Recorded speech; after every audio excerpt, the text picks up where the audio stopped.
Well, good morning. Thank you for joining me here this Sunday morning. I hope you are doing well. I've been praying for you if I know you. And that's a great segue. If we don't know you as Connect Church, take a moment just to reach out. Drop your name in the chat. Like us on Facebook. Drop us a line, whether it's a text to the church or an email or direct message on Facebook. Just let us know who you are and that you're watching. We would love to get to know you. That's important for us. We are Connect Church. I am Josh. We are about connecting to Jesus, connecting to Christ, connecting to other Christians, and then connecting to our communities. So I'd invite you to take a moment to connect with us here this morning, because we would love to connect with you. What's going on? We are right in the middle of a series on parables, and we're actually, I think, over the mid hump on that. We've got less to go than we've done already. So if you've missed out, go back. You can watch on YouTube or on Facebook and see what you missed out. If you are watching on YouTube and Facebook, thank you for doing so. We also have a live version, a live interactive version going on right now. It airs at 10 a.m. Central Standard Time on Zoom. If you would like to join that next week, reach out to us and we'd be happy to get you the link. The link can be found on our website as well, so you don't necessarily have to reach out to us. We'd love to see you in person and interact with you on Zoom, and that's for about an hour every Sunday morning. If you missed last week, we have fantastic news. We are moving forward on our building project here at our facilities at 710 8th Street in downtown Farmington, Minnesota, with a target date to be worshiping in person in the sanctuary by Palm Sunday. So the light is at the end of the tunnel. Thank you for your patience and for bearing with us during this time. We are moving forward and definitely plan to be back in person by Easter. But don't worry if you are not comfortable being back in person, or that's just not, maybe it's not even a possibility. I know some of you are watching from other states.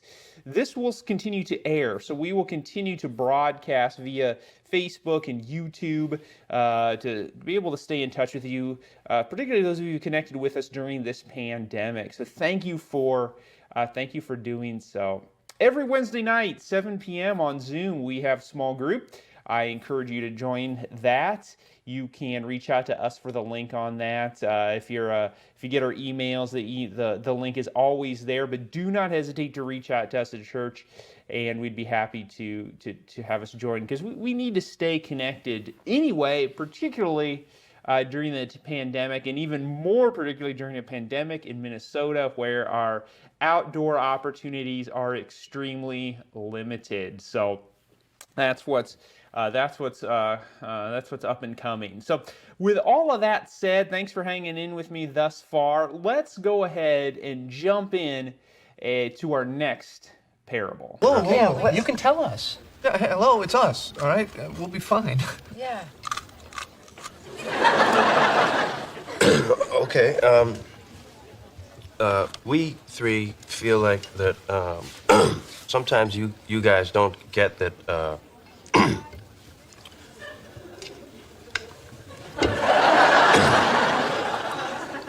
we don't have as much money as you. Okay. I hear you. We can talk about that. Well, then, let's... Well, I guess I just never think of money as an issue. That's because you have it. That's a good point. So, how come you guys haven't talked about this before? Because it's always something, you know, like with Monica's new job or the whole Ross's birthday hoopla. What? Whoa, hey, I don't want my birthday to be the source of any kind of negative... There's going to be a hoopla? No, now I feel bad. You want to go to the concert. No, look, hey, it's my birthday, and the important thing is that we all be together. All of us. Together. Not at the concert. Okay. Yeah, Thank you. thanks. Yeah.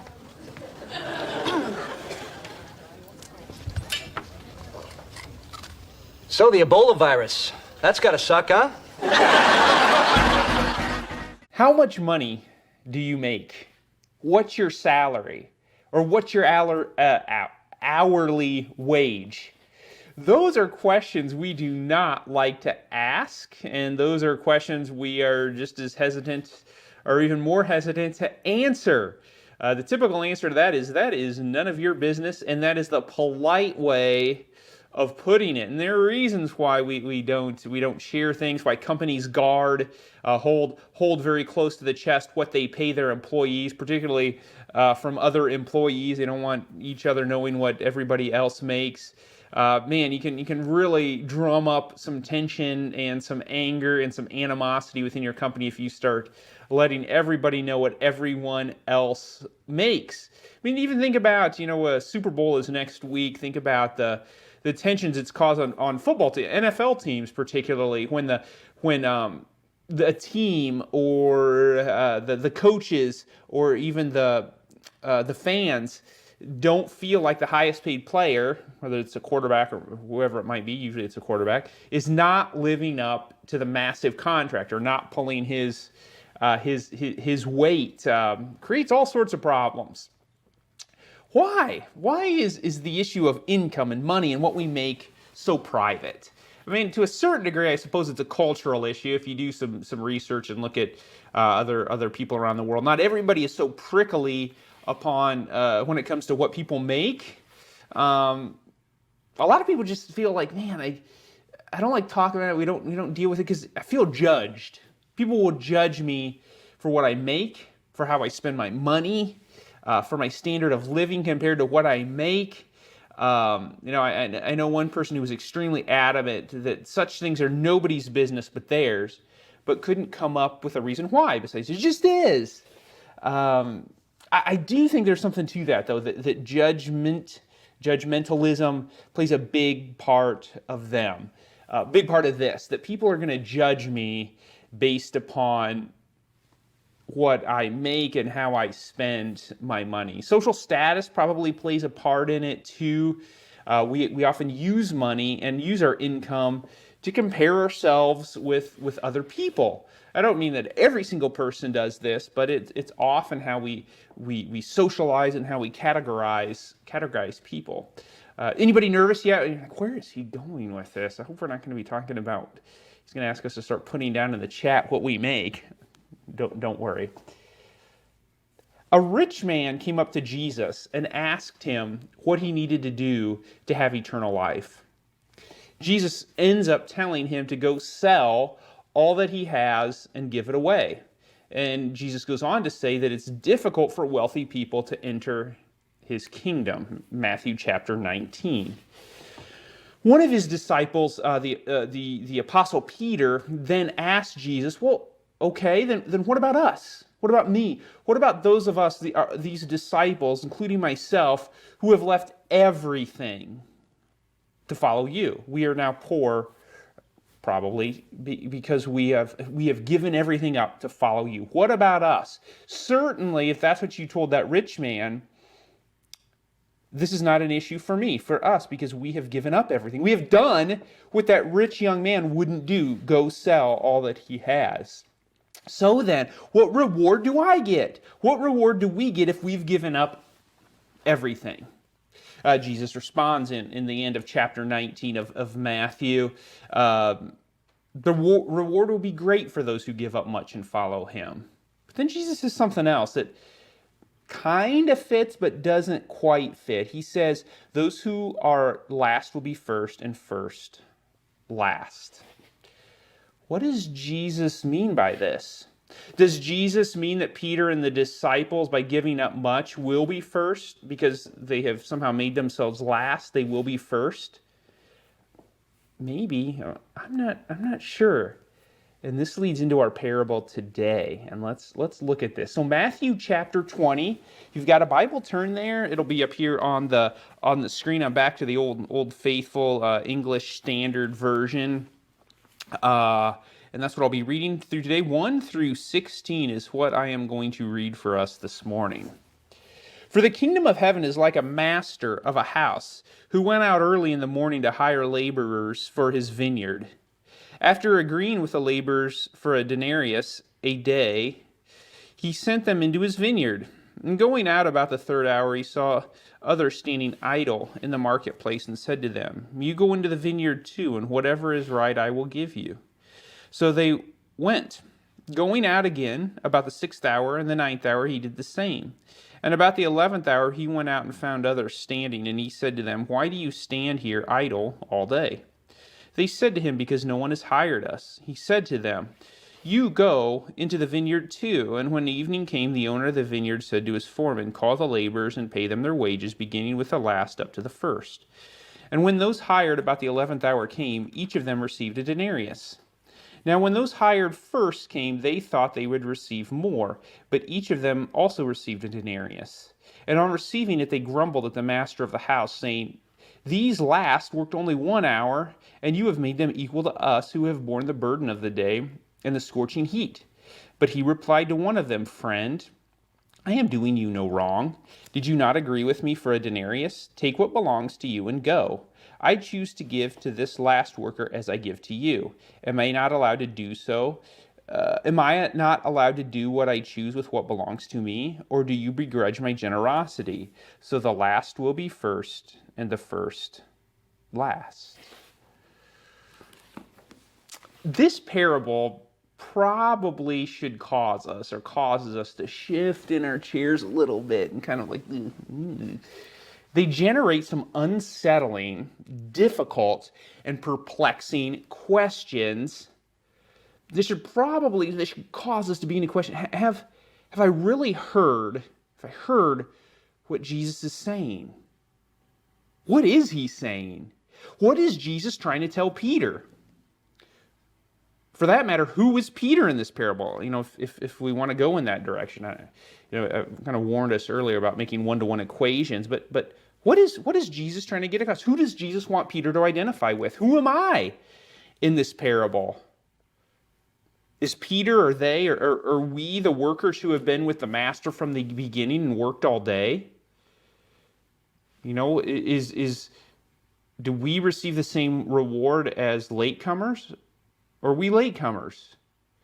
What is Jesus getting at? How in this parable are the first last and the last first? Is it simply in order of how the workers are paid? Or is there something going on here? Like with a lot of parables, as soon as our smiles kind of break out, as soon as we are sure who the last are and who the first are and who gets paid what and when, the parable kind of turns on itself and leaves us wondering. The smile kind of vanishes from our face. Who are we? Which workers are we, and what should we expect from the master? Chapter 20, verse 1, in our overall question, what is the kingdom like? What is the kingdom like? Are God's ways really like this? Chapter 20. Is the kingdom like this master who gives the exact same to all people, regardless of how hard they work or anything that's done? This really presents some unsettling issues regarding fair treatment and justice. We should struggle with that. Let that make its full impact on us before we immediately try to dismiss it. Say, oh yeah, God is just full of grace and mercy and love. He just gives to everybody. Well, let's really wrestle with that. Does it matter at all what one contributes? See, if you were the worker who worked an hour, I'd respond, well, heck yes, that's awesome. I love being paid for a full day's work when I only worked an hour. That's awesome. On the other hand, though, if you're the worker who showed up and sweated and slaved all day, yeah, it's not quite so cool. What's up with this? Yeah, this parable, I got to be honest, this parable is never particularly set well with me.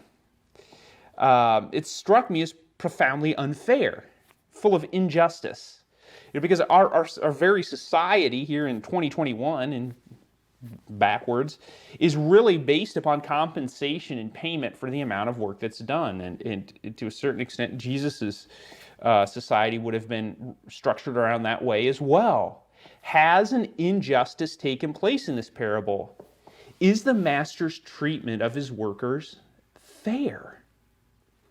If this parable leaves us unsettled and a bit confused, I'll put it to us that we've probably heard it well. We are at least beginning to wrestle with what's going on here instead of just dismissing it and looking over it and just moving on. Just say, oh yeah, that's God's grace. The master's way of paying employees seems like a terrible idea to me.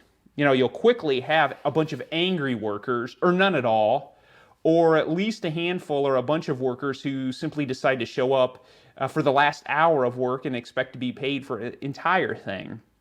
So I'm not really sure I would use this parable on a guide of how to conduct successful business, that's for sure. But is this how God deals with us? I'm going to make a leap here that I think this parable is so shocking to us and so unsettling to us because a profound injustice has occurred. This is unfair. This is our twist. Employers don't pay employees that way. And this isn't fair. This isn't how things are done. This way of paying people is unjust and unfair. Put yourself in the shoes of the first worker. You're the first worker on site that day. It's been a long day, 12 hours maybe, 14 hours, It's here in Minnesota, it's late July, early August, hottest time of the year. It was hot all day, say 95 degrees with high humidity. And if you're not from Minnesota, yes, we do have days like this. Not many, but we do have high heat, high humidity. It can be stifling. You were working outside in a field all day. You're exhausted, sweaty, dirty, tired. Your clothes are sticking to you. You are in desperate need of a shower. You were here at sunup, and it's been a full day. Now, other workers have shown up throughout the day and helped too, but you were here the entire day. You're paid in cash, on the spot, and you all the workers, begin to mill about after the day is done. You've gathered to receive your pay. For a strange reason, though, the boss man, your employer, has decided to pay everyone in reverse order, inverse order in which they arrive to work. So you, therefore, are going to be paid last. You're last in line because you were there first. A little strange, but, whatever. You get to see what everybody else is paid. It's rude. You're trying not to pay attention, but you can't help. You do see what everybody else is paid. The first worker gets paid for a full day's work. The same amount you were guaranteed. The same amount you negotiated. Remember, you think back to the beginning of the day, and we're gonna go with simple numbers here because I'm a simple person. You were guaranteed $100 for your day's work. That's what you negotiated. And you immediately start calculations because the first man or first lady in line to be paid, who was the last to show up, is paid $100. You immediately start the calculations in your head. Oh man. So if Billy Bob showed up and only worked an hour and he's paid $100, you're not great at math, but you're good enough to figure this one out. That means I'm going to be paid $1,000. He only worked 1/10 of what I worked. If he's paid, I'm going to be paid $1,000 today. Holy cow. My heart starts beating faster. You think of what you can do with this unplanned windfall of $900. It's your stimulus check. Should I save it? Well, man, I really want that mini vacation. I haven't been to Duluth in a while. I could take a long mini vacation, a few days up there, eat out, have a blast. Well, I've got a debt or two I need to pay off. Maybe I'll put it towards that. On the other hand, my dishwasher isn't working like it should. I could get a new dishwasher with that and maybe even have a little bit left over. Who knows? This is my lucky day, a $900. What am I going to do with it? I can't believe it. You can finish the story yourself when you get to the front of the line and you're paid $100.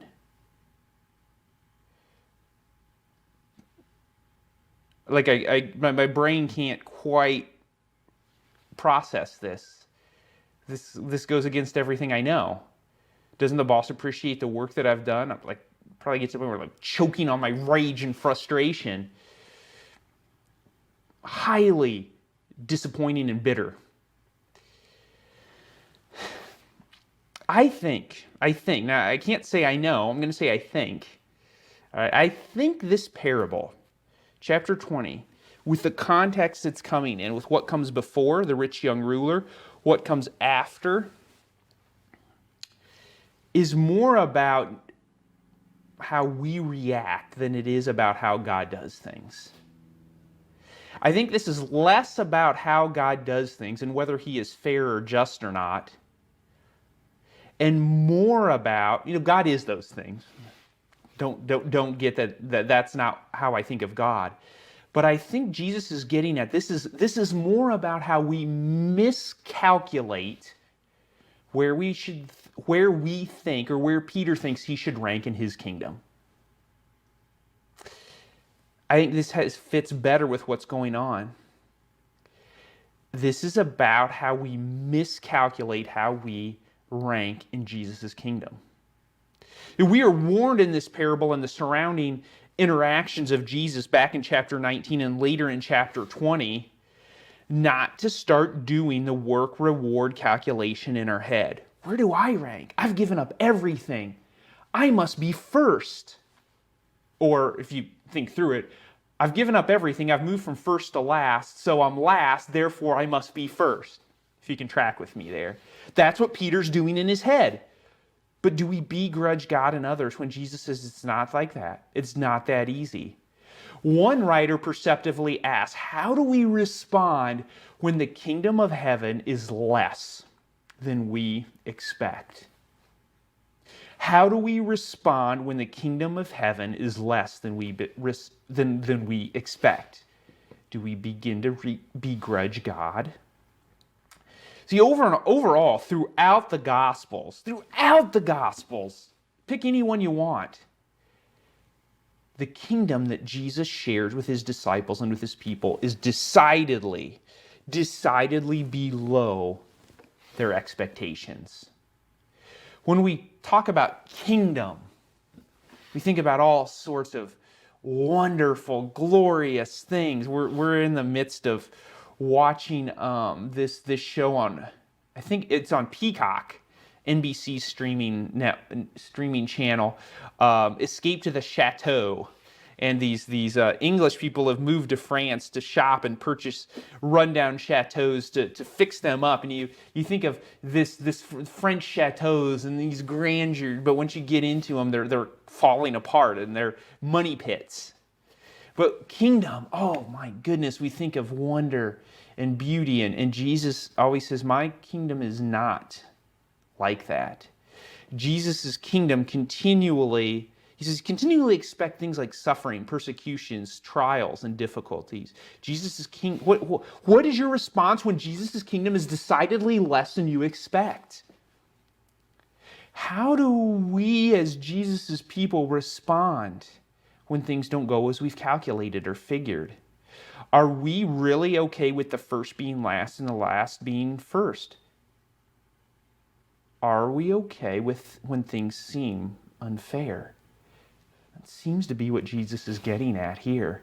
Yeah, it's kind of like that. I think this is what Peter is getting at in 19 verse 27 when he says, see, Jesus, I've left everything. I've nothing left. What reward am I going to get? I must be first since I've made myself last. And Jesus responds, yeah, you're going to sit on a throne, but there will be others who receive 100-fold. Peter very well, don't get this. This parable in chapter 20 very well may be, and I think it is. I think this parable is Jesus' answer to Peter's question.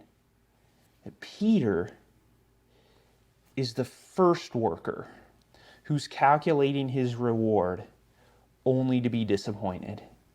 Peter's not the last worker who shows up and receives a wonderful surprise. He's the first worker who's disappointed. Because Peter is trying to calculate, man, look what I've given up. Look, I must be the last one being bumped up to the first. And Jesus' response is, let me tell you about that. You're asking the wrong questions. Your calculations are off base. You were trying to be last in order to be first, but your question has revealed your heart. It's vaguely like moving into a management position at work. Many of you have probably done that over the years. One of the requirements of a management position is being able to pass credit on to your employees underneath you, saying, all right, I'm not going to take credit. This is my workers. You know, the surest way to get employees to hate you is to take credit for everything, including the work of your employees. Good managers pass on reward and credit to those who manage. Does the name Bob Kane ring any bells to you? Bob Kane was a comic book artist and a creator, and kind of toiled in insignificance for several years, until in the 1930s he conceived of a brand new kind of superhero. Brand new kind of hero, I should say. His new hero became an instant and massive hit when he launched his new hero in 1939 in issue number 27 of Detective Comics. His name, the Batman. Kane negotiated what was unheard of back then, that he would receive all credit and all royalties for his Batman. He became rich. Roughly 30 years later, in 1965, during one of the very first comic book conventions, a man that nobody had heard of named Bill Finger claimed that he had helped Bob Kane create Batman in the 1930s. And that he was actually the one who was responsible for the costume, you know, the pointy ears, the cape, the colors, you know, the black and gray, the blue and gray, responsible for coming up with Gotham City, responsible for the Batmobile, responsible for Bruce Wayne and Bruce Wayne's creation origin story, among other things. Bob Kane responded back vehemently, no, I am solely responsible for Batman. That Finger is lying. I don't know anything about him. Finger ended up dying pennilessly in 1974. Around 1990, Bob Kane finally admitted that yes, Bill Finger did help create Batman, just like he had claimed, just like Bob Kane denied. Bob Kane went on to write in his autobiography, quote, he, Bill Finger, was an unsung hero. I often tell my wife if I could go back 15 years before he died, I'd like to say, I'll put your name on it now. You deserve it, unquote. That's a little late, Mr. Kane. It's one thing to give Bill Finger credit while he's alive, and when you can still pay him money, it's a complete another thing to do it 15 years after his death.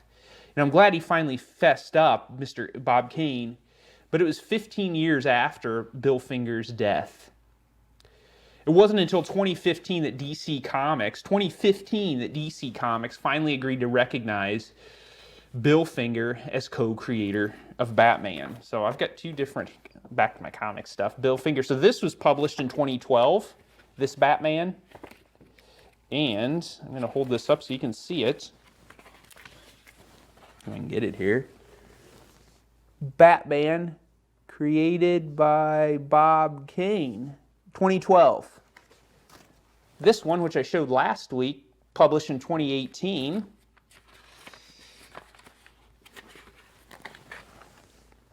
Can't get it. I can't see what I'm doing. Here we go. Dang it! It's backwards. Can you see it here? I can't figure out what I'm doing.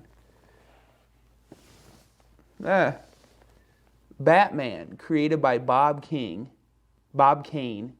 with Bill Finger. Too little, too late for Mr. Finger. This is a bit of a different take on the parable, but it fits quite well with what happens in the context of Matthew, where no one, neither Peter nor a mother of some of the disciples, has grasped at all what Jesus has said, by the last shall be first and the first last. Jesus wants us to wrestle with and to grasp that his kingdom is not about, man, what have I given up to be last? Now I have this wonderful reward waiting me of being first. That's not what Jesus' kingdom is about trying to be able to calculate where I can be by doing certain things. The minute we start calculating and asking questions like Peter, like, where do I rank? What's in it for me? Or like the disciples' mother, and later in the chapter, where am I going to sit? Have my son sit here. We have missed what Jesus' kingdom is like. Jesus' kingdom is decidedly not like that. Jesus' kingdom is about different measures, wherein God's goodness and grace is allowed to shine. It's just a sobering parable. But like all the other parables, it gives us hope. It gives us hope that Jesus' kingdom operates completely differently than what we're used to here on earth. And that God's goodness and grace can truly shine, even if it's a little unsettling to us. If you want to talk more about this, reach out to us, to this church in any way. Join us on Wednesday night where we can talk about this disturbing parable a little bit more. But I'm going to leave you now with a little bit different parable, another similar story, and chew on this over the next few days, and we'll come back to this on Wednesday night.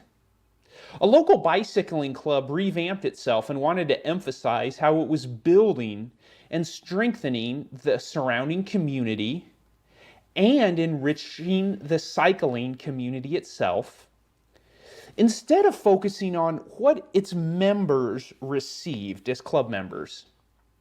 The club wanted to expand its membership in doing so it reached out to cyclists and explained this new vision.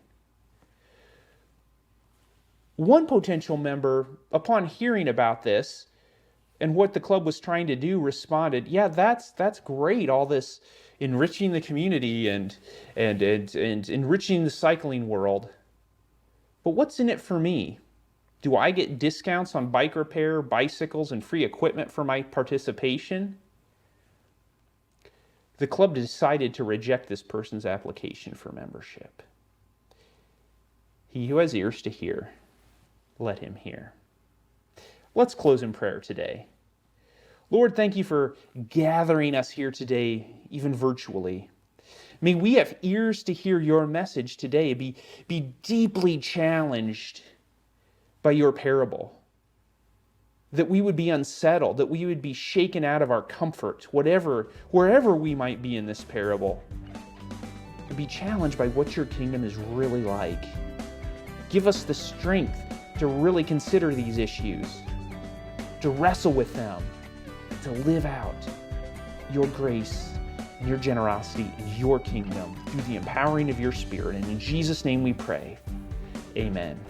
Thank you for joining me this Sunday. I hope to see some of you Wednesday night, and I definitely hope to see you again next Sunday. Many blessings. The Lord be with you.